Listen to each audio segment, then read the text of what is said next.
Hi guys, Nandyal జిల్లా మచ్చుమర్రి గ్రామంలో 8 ఏళ్ల బాలికపై ముగ్గురు మైనర్ బాలికలు రేప్ చేసి చంపేసిన విషయం తెలిసిందే. ఈ కేసునైతే పోలీసులు ఛేదించారు, కానీ ఆ బాలిక మృతదేహాన్ని ఇంకా కనిపెట్టలేకపోయారు.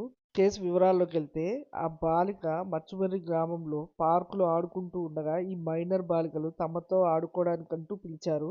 ఆ బాలికకి చాక్లెట్ ఆశ చూయించి ఎవరూ లేని ప్రదేశంలోకి తీసుకెళ్లి అత్యాచారం చేశారు. ఆ తర్వాత భయంతో గొంతు నిలిమి చంపేశారు. అక్కడే ఆ పార్క్లోనే 3 ఏళ్ల బాలిక ఆడుకుంటూ ఉండగా ఆ బాలికను ప్రశ్నించగా ఈ ముగ్గురిని చూపించింది. అలాగే స్నిప్పర్ డాగ్స్ను కూడా వదిలారు. స్నిప్పర్ డాగ్స్ నిందితుల ఇళ్ల దగ్గరికి వెళ్ళి ఆగింది. సో పోలీసులు ఆ ముగ్గురు మైనర్ బాలికలను విచారించగా అత్యాచారం చేసి భయంతో గొంతు నిలిపి చంపేశామని ఒప్పుకున్నారు.